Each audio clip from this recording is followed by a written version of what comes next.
공화당이 의회에서 다수당이 된다고 해서 바이든 대통령이 뭐 소위 얘기하는 식물 대통령이 될 거다. 요거는 조금 과장된 해석이라고 저는 생각을 합니다. 트럼프 같은 경우에는 거기도 사실 상황이 상당히 복잡한 것이 지금 친트럼프 정치인이라고 해갖고 영원히 그렇게 갈 거냐, 그건 절대 장담 못한다는 겁니다.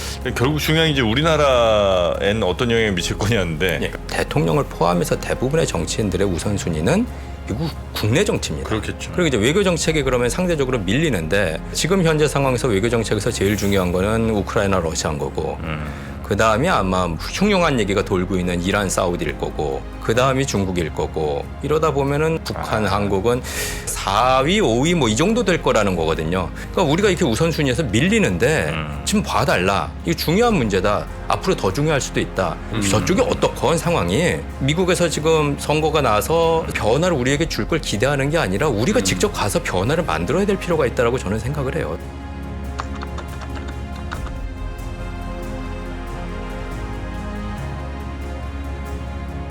네, 예. 저는 오늘 나오신 이분이 가장 위험한 자리에 서 있다고 저는 생각을 합니다. 왜냐하면 한 20일 전에 만약에 나오셔서 예측하면 그 20일 사이에 뭐 이런 이럴 변화가 수도 있고 저럴 있었다. 수도 있고. 예, 그렇게 해도 틀려도 돼요. 아니면 오늘 오후에 모시던가. 그럼 뭐 또 나온 거 보고 그렇지. 말씀하시면 되니. 근데 이제 바로 결과 나오기 직전에 미국 선거에 대해서 얘기하시기 때문에 지금 뉴욕 기준으로 오후 6시야. 한 두어 시간 있으면 또 나와요, 이 결과가 슬슬. 자, 그러니까 오늘 말씀하신 내용 하나하나가 다 박제돼서 시청자분들이 공유하실 네. 거라 생각하고요. 오늘 저희와 함께 미국 중간선거 이야기 해주실 분 모시겠습니다. 서강대학교 정치외교학과의 하상훈 교수님 모시겠습니다. 어서 오십시오. 예, 불러주셔서 감사합니다. 네, 예. 반갑습니다. 어쩌자고. 어려운 자리에.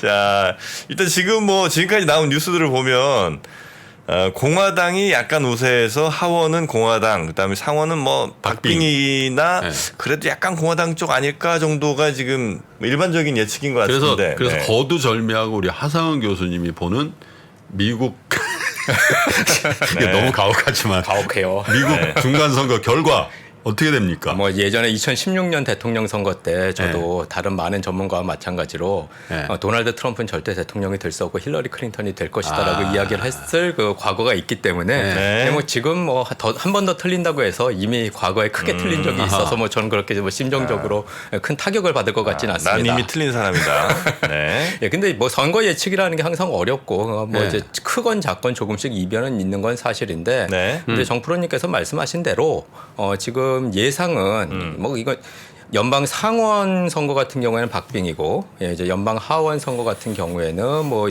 오래전이나 지금이나 다수당은 하원에서는 공화당이 될 것이다. 이게 일반적인 예측입니다. 네.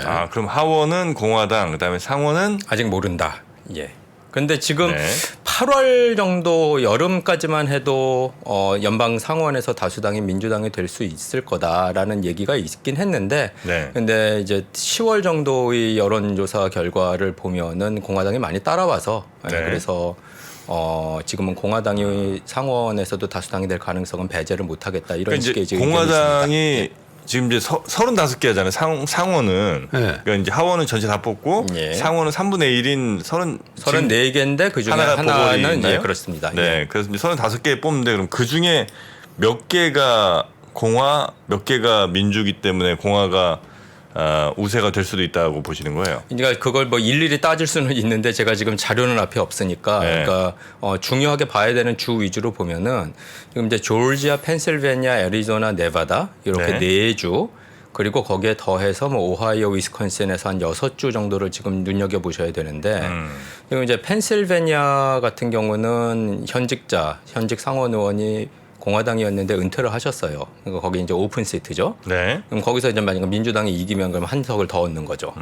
그리고 이제 조지아 같은 경우에는 지금 현직자가 민주당이고 현직자가 이번에 재선 도전을 하셨는데 예. 그럼 거기서 만약에 공화당 후보가 이기면은 그럼 공화당이 한 석을 가져가는 거고 네바다 같은 경우도 지금 현직자가 민주당이고 나오셨어요 선거에. 네바다도 지난 대선 때 바이든이 이겼죠. 그러니까 그 대선의 논리랑 연결되는 부분이 있을 수도 네. 있고, 예, 그렇죠. 왜냐하면 미국 대통령 선거라는 게 전국 단위로 보는 게 그렇죠. 아니라 주 단위로 봐야 되는 네. 필요가 있기 때문에, 네. 그러니까 이제 2020년 대통령 선거 결과가 아무래도 이 판세를 보는 데 있어서 중요한 정보로 작용하는 건 맞습니다. 근데 네. 네바다가 지금 민주당 현직자가 좀 위험한 상황이라는 이야기가 오랫동안 있었기 때문에 거기서 공화당 후보가 이기면 또 한석을 공화당이 가져가는 거고 애리조나는 현직자가 민주당인데 거기도 지금 공화당 후보가 나름 선전을 하고 있다 이런 상황이라고 보시면 되겠습니다. 그러니까 나머지 주들 그러니까 아까 말씀하신 35개 상원 의원 선거를 하는 주 중에서 지금 말씀드린 한 4개 그다음에 6개 정도의 주를 제외하고는 너무 그 여론조사 결과의 격차가 크기 때문에 그런 주들은 그냥 그러니까 6개라는 게 여론조사 6개 이 캐스팅 보트를 어떤 면에서의 캐스팅 보트가 될 만한 6개 주라는 게 제가 지금 CNN 보니까 아리조나, 조지아, 미시간, 네바다, 펜실베니아, 위스콘신 이렇게 꼽더군요. 예. 근데 이제 교수님께서 보실 때 이 6개 어떤 이 주에서 가변적인 주에서 대체로 민주당의 현역이 지고 공화당의 도전자가 이길 가능성이 있는 주들이 이제 조지아 그리고 네바다 요 2개가 그게 상원 기준. 예, 상원 기준이죠. 뭐 하원 얘기는 아닙니다. 예, 상원 기준으로 그렇습니다. 예. 그러니까 지금 연방 상원이 현재 117대 의회가 그러니까 지금 2021년 2년을 이제 커버하는 117대 의회의 연방 상원 구성이 민주당 50, 공화당 50, 뭐 정확하게 이야기하면 민주당 48, 인디펜던트 2명 그리고 공화당 50인데 이제 그 무당파 인디펜던트 2명이 이제 민주당이랑 함께 하겠다 그래갖고 민주당 상원 의원 50명, 그렇죠. 공화당 상원은 50명 이렇게 돼 있는 거라서요.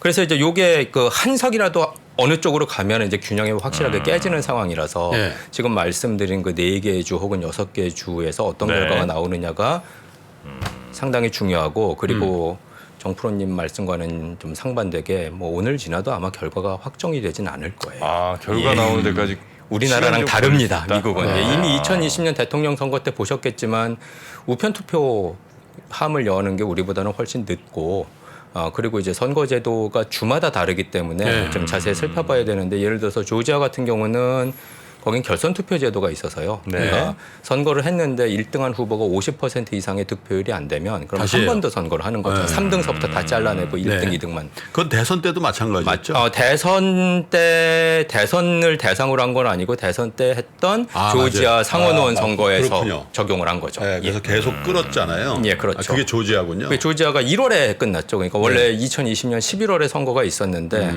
그때 이제 상원의원 선거에서 50% 이상 득표를 얻은 후보가 없었으니까는 그 결선 투표라고 하죠. 런오프 일렉션을 그 다음에 1월에 했는데 올해는 그러니까 오늘 선거에서 조지아 같은 경우 상원의원 후보 중에 1등한 후보가 50% 이상의 득표를 못 얻으면 그럴 가능성이 꽤 있습니다. 그러면 12월에 보궐선거를 우리가 지금 조지아에 관심이 결선 투표를 많아요. 합니다. 사실은 전체 판세도 중요하지만 조지아에 관심이 많은 게 현대차 공장을 그 전기차 공장 거기다 짓는데 그렇죠. 그 인플레이션 3년 리덕션 유예해달라고 했기 지금 상원 의원이 지금 그 개정안을 냈죠. 개정안을 낸 상태라서 네네. 그게 판세가 어떻게 되냐에 따라서 아마 자동차 투자하시는 분들은 또 관심이 있고 관심을 가지실 필요가 있고요. 사실 그 경우에는 좀 관심을 더 가져야 되는 게 이제 지금 말씀 이제까지 안 드린 그 연방 하원 의원 선거도 좀 관심을 가져야 되는 게 그 공장에 들어가는 지역의 지역구 의원이 있을 거 아니에요. 그렇죠.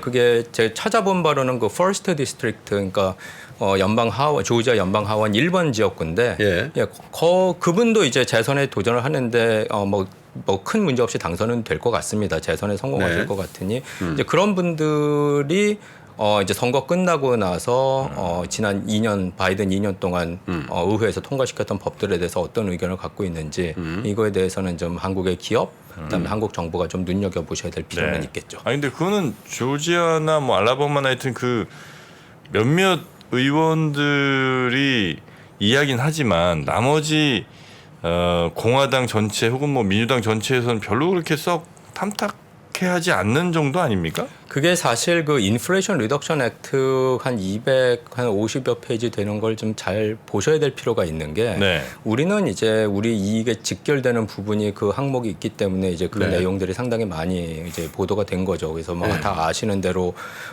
미국 국내 혹은 캐나다, 멕시코까지 포함해서 북미에서 마지막 생산 단계가 완결되지 않은 전기차 같은 경우 뭐 7,500불까지 되는 세제 혜택을 받지 못한다. 그래서 이제 현대차 우리나라 이제 전기차들이 피해를 본다 이런 얘기인데 네. 근데 이제 인플레이션 리덕션 액트의 전체 구조를 보면은 이제 맨 앞에 부분은 이제 정부가 연방 정부가 정책을 펴기 위해서 돈을 어떻게 끌어모을 것이냐 세금 관련된 얘기가 앞에 쭉 있고요. 네. 근데 이제 두 번째 파트를 보면은 이제 보건 관련된 이야기들이 있습니다. 이제 그 뭐 소수자라든가 아니면 이제 저소득층을 위한 보건 관련된 내용들이 있고 네. 세 번째 파트에 가야 이제 그 환경 관련된 얘기가 나오고 이제 우리가 문제 삼는 부분이 그 안에 있거든요. 네. 근데 이제 이게 공화당 의원 같은 경우에 이게 이제 인플레이션 리덕션 액트가 연방 상하원에서 모든 민주당 의원은 찬성을 하고 모든 공화당 의원들은 반대를 해서 통과된 상황입니다, 지금. 근데 그럼 공화당 의원이 반대를 했다. 그럼 우리가 흔히 봤을 때는 그러면 우리 공화당 의원들을 잘 설득하면은 인플레이션 리덕션 액트 중에서 우리에게 영향을 주는 걸 좀 고칠 수 있지 않을까 이렇게 생각을 하실 수도 있는데 사실 그건 좀 약간 오판이라고 저는 생각을 하는 게 네. 공화당 의원들이 인플레이션 리덕션 액트에 반대하는 가장 결정적인 이유는 앞부분이라는 거예요. 세금 올리는 거. 다 아시지 않습니까? 네. 경제 그러니까 예. 그 부분에 집중을 했기 때문에 사실 그 뒷부분에 뭐 환경 문제라든가 이런 거에 대해서 신경을 쓰는 의원들이 있을 수는 있지만 일부.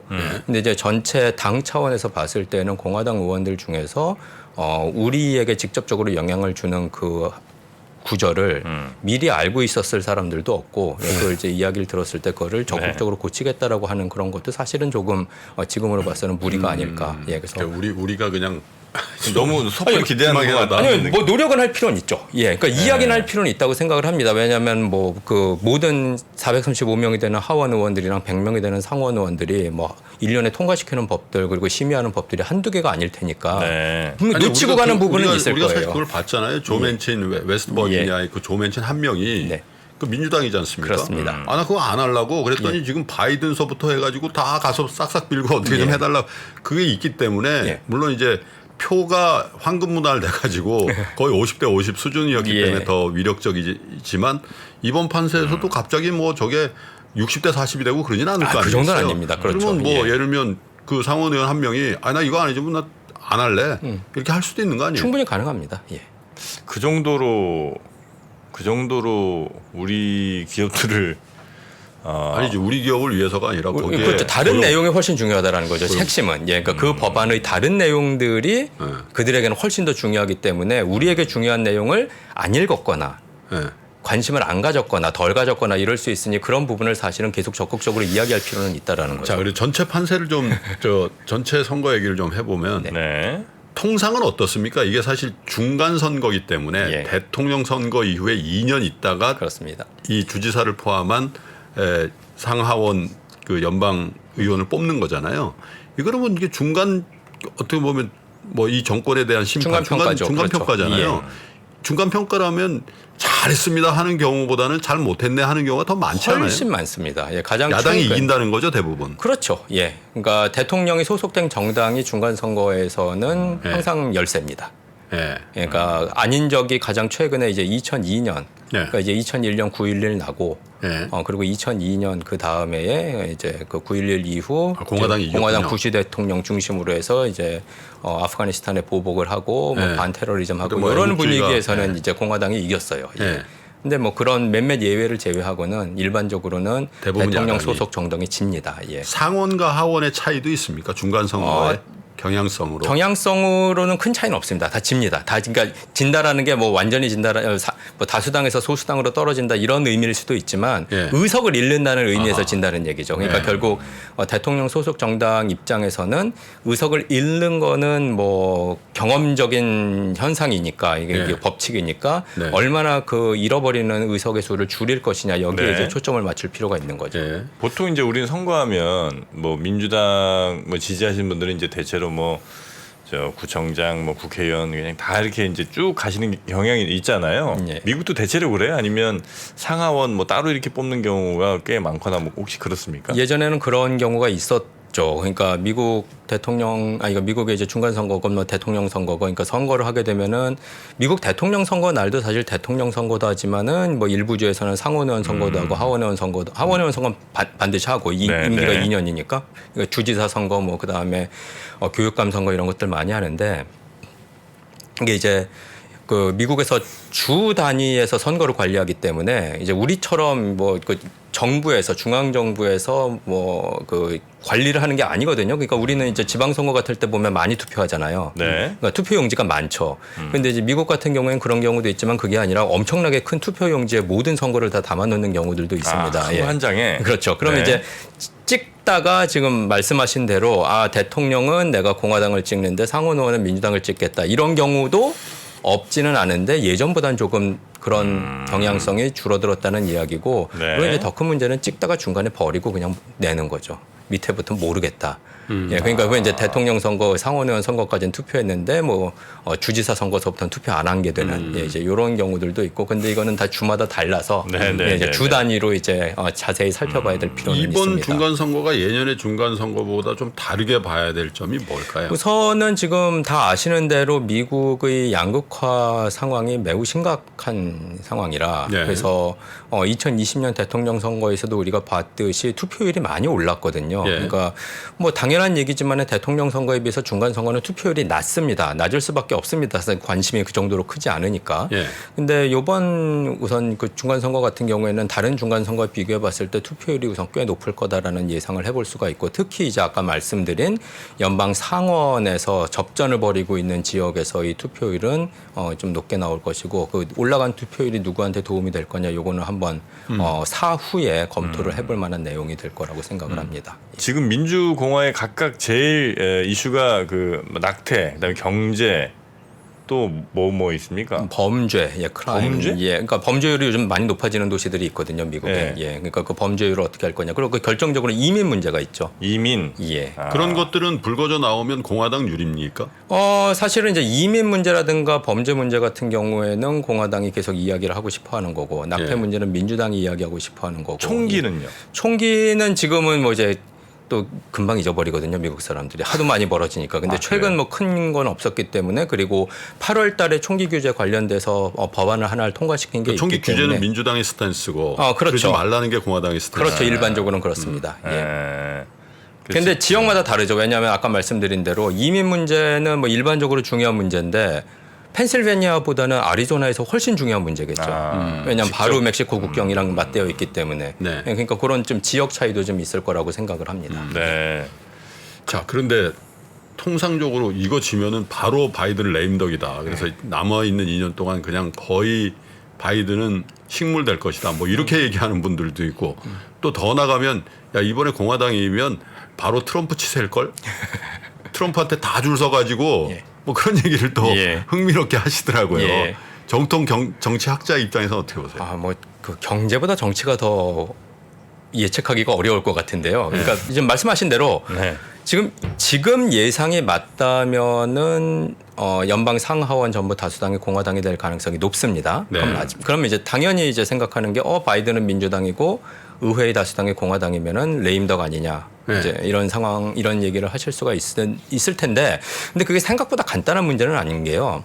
그러니까 우선 첫 번째로 그러니까 세 가지 정도의 옵션이 있습니다. 만약에 바이든이 지금 임기 3년 차, 4년 차에 공화당이 의회에서 다수당인 상황, 이 상황을 대처하기 위한 세 가지 방법은 이제 첫 번째 이제 정석은 그럼에도 불구하고 공화당 의원들 중에 일부를 잘 설득해서 정상적인 입법 행위를 하기 위한 것들을 노력을 하는 거죠. 이건 뭐 정상적인 방법인데 어렵고, 그게 아니면 두 번째로 연방 대통령한테 주어진 권한 중에 행정명령이라고 해서 의회를 우회해서 실질적으로 입법 행위를 할 수 있는 것들이 있습니다.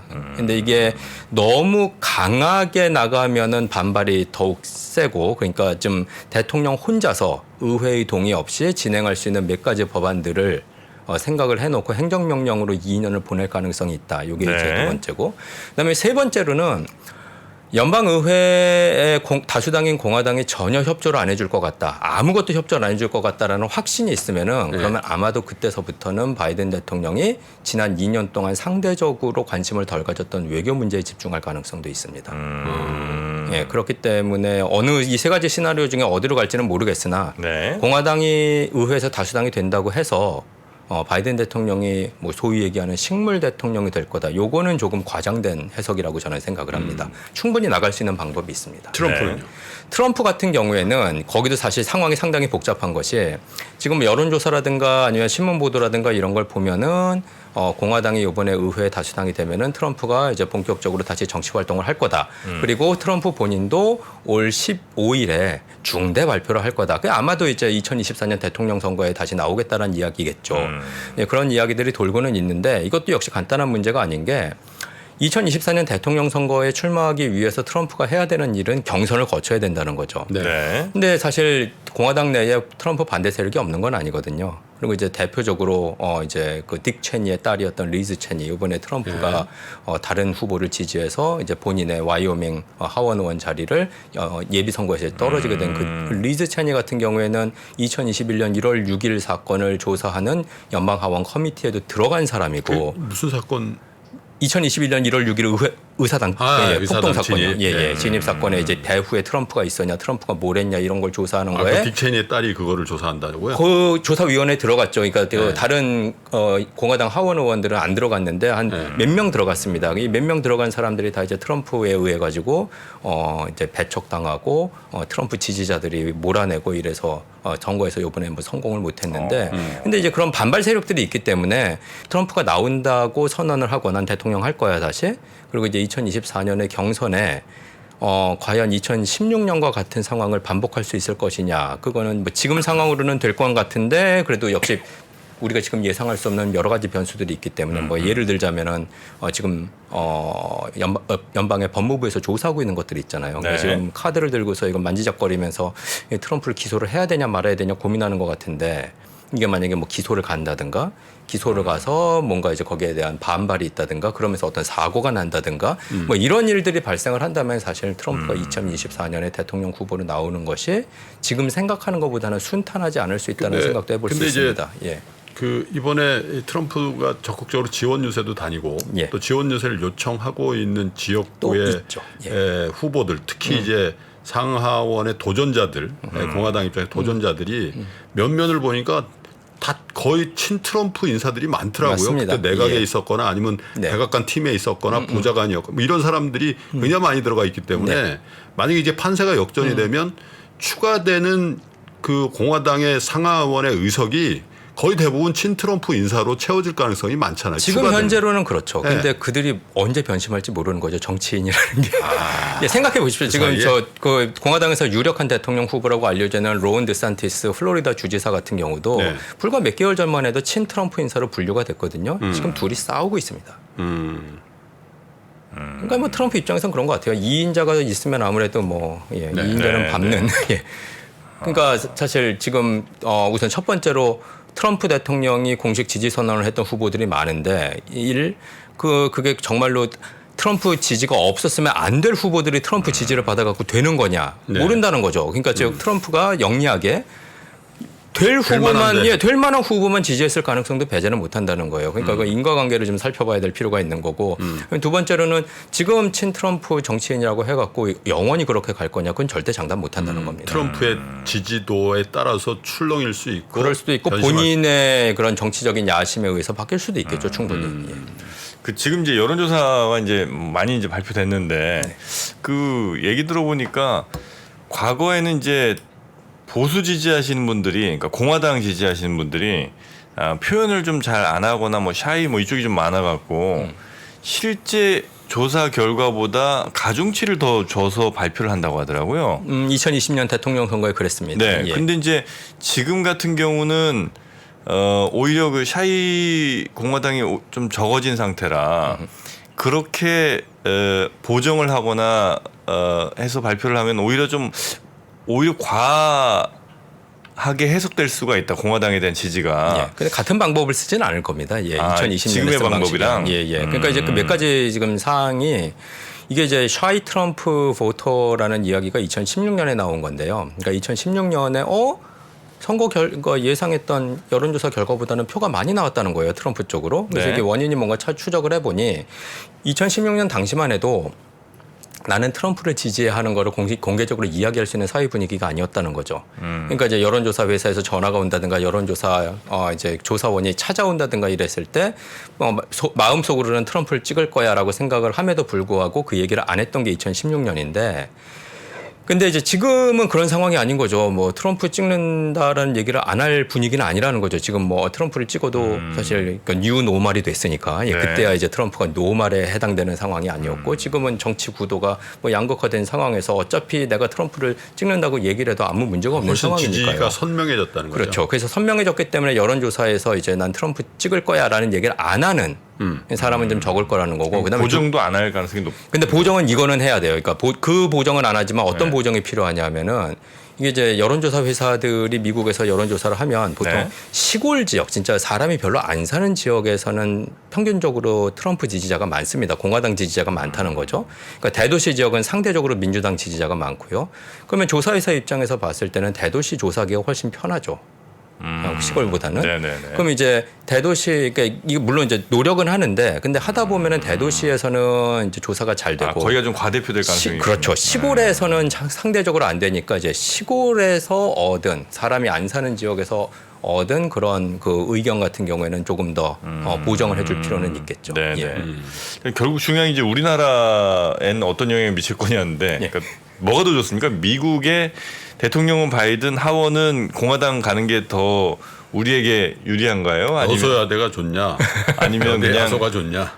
바이든 민주당으로 그냥 하원까지 쭉 가는 게 더 우리한테는 어떻게 생각하면 약간 좀 힘 빠지는 게 더 좋은 것 같기도 하고. 그렇긴 한데 이게 참 그 어느 방향이 더 나을지가 판단이 쉽지는 않은 게요. 네. 그 이제 배경으로 살펴봐야 되는 게 사실 뭐 미국의 대통령이고 미국의 상원의원이고 하원의원이고 우리처럼 하루는 24시간이고 1년은 365일입니다. 이게 시간이 제한되어 있는 사람들인데 네. 어마어마한 일을 해야 되기 때문에 우선순위를 매길 거 아니에요. 그러면 당연히 대통령을 포함해서 대부분의 정치인들의 우선순위는 미국 국내 정치입니다. 그렇겠죠. 그렇죠. 그리고 이제 외교 정책이 그러면 상대적으로 밀리는데 그럼 외교 정책도 또 이제 사안별로 있을 텐데 지금 현재 상황에서 외교 정책에서 제일 중요한 거는 우크라이나 러시아인 거고 그 다음이 아마 뭐 지금 흉흉한 얘기가 돌고 있는 이란 사우디일 거고 그 다음이 중국일 거고 이러다 보면은 아마 우리나라, 북한, 한국은 그러니까 우선 국내 정치가 우선순위에 있고 외교 정책이 밀린 상황에서 외교 정책 내에서도 우선순위가 4위, 5위 뭐 이 정도 될 거라는 거거든요. 그러니까 제가 아까 말씀드린 거와 마찬가지로 그러니까 미국에서 지금 선거가 나서 선거가 있어가지고 연방의 의회 다수당이 바뀌면 어떻게 되는 거지라는 질문보다는 그러니까 거기서 바뀐 게 변화를 우리에게 줄 걸 기대하는 게 아니라 우리가 직접 가서 변화를 만들어야 될 필요가 있다라고 저는 생각을 해요. 저쪽이 어떻건 상황이. 그러니까 우리가 이렇게 우선순위에서 밀리는데 지금 봐달라. 이게 중요한 문제다. 앞으로 더 중요할 수도 있다. 이런 얘기들을 의회 의원들을 만나거나 뭐 아니면 행정부 직원들을 만나서 그럴 기회가 있으면 계속 얘기를 해서 우리가 미국의 외교 정책 우선순위에서 밑에 있는 걸 위에 놓을 수 있는 그런 식의 좀 외교라든가 뭐 그런 걸 해야 되는 게 아니냐 이런 생각을 합니다. 예. 판세에 영향을 주는 게 이게 코로나가 발생하고 이제 두 번째 있는 선거긴 한데 사실 이제 첫 번째 대선과 그 2년 전의 선거는 코로나 초기였단 말이죠. 그렇죠. 사실은. 예. 근데 이제 코로나 이제 후반부잖아요. 근데 코로나 기간 직전 2년 동안 있었던 것 중에 미국도 그렇고 미국이 더 그런 것 같은데 재택근무가 굉장히 활성화됐죠. 그래서 이른바 얘기하는 좋은 직장에 다니는 사람들이 그 직장 주변에 살지 않아도 되는 상황이 벌어졌거든요. 예를 들면 실리콘밸리 주변이라든지 이런 데 있는 사람들이 더 쾌적한 콜로라도를 간다든지 예. 뭐 텍사스 이런 데는 텍사스를 간다든지 이런 예. 데는 이런 현상들이 많아졌죠. 사실은. 네네네. 그리고 교외 지역으로 많이 들어갔고 그렇게 도심보다는. 들었습니다. 예. 그러면 안 그래도 사실은 예를 들면 동부나 서부의 대도시에서 텍스 문제 때문에 뭐 텍사스라든지 이런 쪽으로 많이 간다라고 그래서 텍사스 오스틴을 비롯해서 이런 데들이 굉장히 엔지니어들도 많이 모이고 그래서 텍사스가 만약에 민주당이 되는 순간 대통령 선거에 굉장히 왜냐하면 보팅이 굉장히 많기 때문에 그렇죠. 그런 얘기를 했었단 말이죠. 네. 근데 2년 동안 그런 미국 사회의 어떤 변화들이 이번에 판세에 영향을 줄 수도 있겠다라는 생각을 해봤는데 어떻게 보시는지요? 어떤 식으로 판세에 영향을 준다는 거죠? 그 보수 그러니까 공화당 우세 지역에 네. 그 엔지니어라든지 뭐 이런 그 고소득자들이 거주지를 옮기면서 의외의 상황이 벌어지는. 지금 이제 말씀하신 대로 뭐 캘리포니아에서 텍사스 쪽으로 그 뭐 IT 기업 중심으로 네. 뭐 그 회사들이 옮겨간 것도 사실이고 네. 그리고 이제 직장을 옮긴 경우도 사실인데 지금 이제 약간 충돌하는 이야기가 사실 이제 뭐 텍사스면 텍사스, 캘리포니아면 캘리포니아에서 투표를 하려면 거기 주민이어야 되거든요. 네. 근데 뭐 텍사스에 회사는 옮겼는데 캘리포니아에서 재택근무를 하는 경우가 있을 수도 있는 거고 반대로 안 옮겨서 캘리포니아에 있는데 직원들이 텍사스에서 재택근무를 할 수 있다. 반대의 경우가 더 많은 것 같아요. 예, 저는. 예. 그러니까 반대로 하면 이제 텍사스로 회사는 옮기고 아니요. 예. 그냥 캘리포니아에 회사는 있고 회사가 있는데 예. 본인이 꼭 출근 안 해도 되기 때문에 그렇죠. 예, 예. 더 집이 싸고 쾌적한 동네로 이사가 옮겼다. 예, 그런 경우에는 이제 아무래도 이제 텍사스의 민주당 지지 성향의 사람들이 좀 높을 것 같기는 해요. 근데 문제는 IT 기업에 고용되어 있는 사람들의 비율이 얼마나 되냐라는 거고 전체 인구를 또 놓고 봤을 때 그래서 텍사스도 어마어마하게 인구가 많은데 그 인구를 전체를 놓고 봤을 때 과연 캘리포니아로부터 넘어온 그런 그 IT 노동자들의 비율이 얼마나 될 거냐라는 게 이제 첫 번째 질문이 될 것 같고요.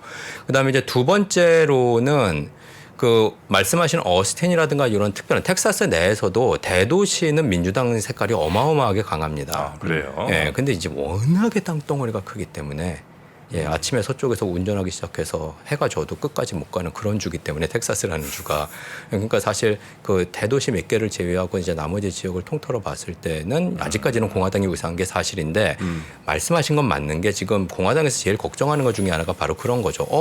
텍사스 같이 우리 공화당이 계속 이겼던 주에서 IT 기업들이 들어와서 교육 수준이 높은 사람들이 취직을 하고 그러면 이제 교육 수준이 높고 IT 쪽 계열에 있는 사람들은 민주당 성향이 강하거든요. 그러면 이게 계속 이게 재생산이 되면서 게다가 이민자들이 들어오면 또 이제 그 라티노 이민자들은 상대적으로 민주당 성향이 강하단 말이에요. 그러면 이제 그 텍사스에 있는 인구 구성이 네. 라티노 비율 높아지고 그다음에 고소득을 추구하는 교육 수준 높은 사람들의 비율이 높아지면은 그러면 언젠가는 이 주도 민주당으로 바뀔 수 있다라는 그런 이제 우려를 하는 거는 틀림없는 사실입니다. 하지만 아직은 아니라는 거예요. 예. 왜냐하면 거의 텍사스 지금 주지사 선거를 지금 하고 있는 걸 보시면은 쉽게 알 수 있는 게 네. 이제 비토 오루키라는 민주당 후보가 있는데 네. 그 후보가 잘했거든요. 이제 몇 년 전에. 근데 네. 지금은 그 정도. 그러니까 몇 년 전에, 그러니까 2년 전에 이제 테드 크루즈랑 붙어서 이제 상원의원 선거에서 선전을 했는데, 예. 근데 주지사 선거로 다시 이번에 나왔는데, 이번에는 이제 언론의 스포트라이트를 받지 못하는 걸 보니 이제 2년 전 선전했던 것만큼은 못하는 거고, 그 얘기는 결국 뭐냐면 민주당이 이제 결집하는 정도가 2년 전에 비해서는 텍사스가 그렇게까지 뭐 눈에 띄게 향상된 것 같지는 않다. 이런 식의 판단이 가능할 것 같습니다. 그렇군요. 보통 이제 예를 들어 바이든 대통령이 이제 뭐 중간선거 평가에서 좀 졌다고 치고 가정하고 그 다음부터 이제 힘이 좀 빠지긴 빠질 거 아니에요, 그죠? 그렇죠. 예. 예, 그럼 이제 재선에는 나이도 좀 있고 하니까 아예 그냥 포기할 가능성이 좀 높습니까? 아니면 그래도 현직 대통령 무조건 나온다고 봐야 됩니까? 그 포기 가능성도 절대 배제를 못하죠. 특히 이번 중간 선거에서 민주당이 예상한 것보다 크게 지면 그러면 사실 바이든 대통령이 2024년에 안 나올 수도 그런 경우도 예가 있나요? 있어요? 있죠. 뭐 어떤 예가 있죠? 뭐 굳이 따지자면은 뭐 이제 가장 잘 알려진 예가 그 린든 B 존슨 대통령이 그 아시다시피 케네디 대통령이 암살당해서 부통령에서 이제 대통령이 됐고 됐죠. 네. 그리고 이제 64년 선거에 나와서 이겼죠. 근데 68년 선거에 나올 수가 있었거든요. 근데 68년 선거에 본인이 자발적으로 안 나왔죠. 뭐 그렇게 이제 포기하는 경우가 없지는 않습니다. 그러니까 기회가 있는데 포기하는 경우. 88년 선거에 대통령이 된 게 누구죠? 그때 닉슨이 됐죠. 공화당 닉슨이. 그러니까 현직이면 대체로는 이제 다시 대체로는 나옵니다. 예, 대체로는 나오고 그렇게 분위기가 몰아가지는데 지금 여러 가지 조건 중에 하나가 지금 바이든 대통령 그분 42년생이거든요. 그렇죠. 42년생. 물론 80. 트럼프도 46년생이라 만만치 않지만 그래도 예, 비교죠. 그래도 42년생이 2024년 82세에 나온다. 트럼프가 훨씬 젊어 보이긴 하는데. 예. 그러니까 이제 그런 것까지도 지금 요번에 중간 선거에서 민주당이 많이 지면은 얘기는 나올 거라는 거죠. 네네. 그렇게 되면 이제 민주당 내에서의 내가 다음 대통령 해보겠다고 나올 만한 사람들이 있죠. 그러니까 선출되겠네요. 우선 이제 2년 전에 그 민주당 경선에 나왔던 사람들 위주로 봐야겠죠. 예. 예. 그러니까 부통령 포함해서. 부통령 포함해서 지금 그 교통부 장관하고 있는 피터 부티지지라는 분이 계시고 예. 에이미 클로부차라고 그 아마 다루셨을 것 같은데 그분이 이제 그 빅테크 컴퍼니 때려잡는 네, 법안에 네, 네, 네. 앞장서는 분이잖아요. 그 이제 미네소타 상원의원. 예. 예. 그분도 나올 가능성이 있으시고 후보로. 예. 거기도 뭐 이제 후보군은 있는데 예. 근데 뭐 거기도 이제 또 경선을 거치면서 어떤 모멘텀을 얻어가지고 누가 될지는 모른다는 거죠. 그 가능성도 있다라는 겁니다. 예.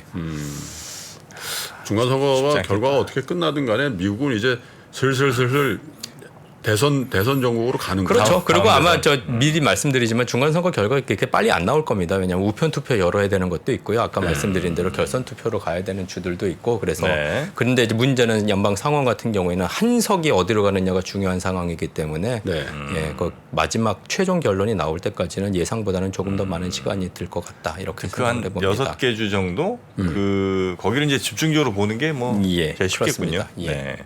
근데 어쨌든 뭐 조금 있으면 그 출구조사 예. 그 결과는 나오겠죠. 그렇긴 한데 이게 또 대통령 선거랑 달라서 주 단위 선거기 때문에 항상 이제 선거의 규모가 작으면 작아질수록 그 출구조사 잘 안 맞죠? 그렇죠. 안 맞아요. 미국 뭐 안 맞는다기보다는 이제 우선 그렇더라고요. 열심히 안 하는 거죠. 왜냐하면 그 정도까지 뭐 대통령 선거 할 하긴 거긴 출구조사 더 많이 들겠네. 예, 그렇죠. 네. 우리나라도 약간 뭐 지선이나 하여튼 총선으로 가면 대선 때는 대체로 출구조사 맞죠. 맞는데 기가 막히게 예. 맞았잖아요 이번에. 예. 예, 근데 지선 총선 가면 조금 안 맞는 경우가 그러니까 선거 그러니까 쉽게 생각하시면 됩니다. 이 선거 하나를 맞추는 건 쉽죠. 예. 100개를 한꺼번에 예상하는 것보다는. 네네네. 그래서 어쨌든 예.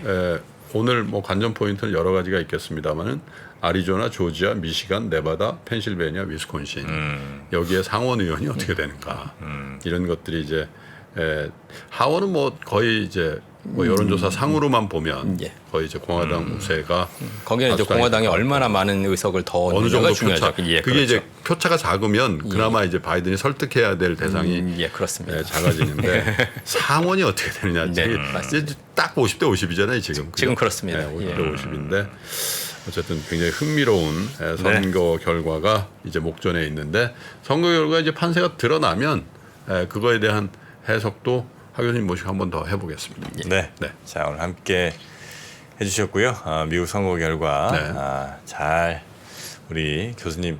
뭐 근데 특별히 뭐 교수님이 뭐 따로 뭐 예측하신 건 아니신 거라 잘 그죠? 피해갔습니다. 네. 그래서 뭐 크게 상처는 없으시겠습니다. 네. 자 오늘 함께 해주셔서 대단히 고맙습니다. 예, 감사합니다. 통찰은 관찰에서 나오고 관찰은 관심에서 시작됩니다. 당신의 관심이 통찰로 이어지는 곳. 세상의 모든 지식 언더스탠딩.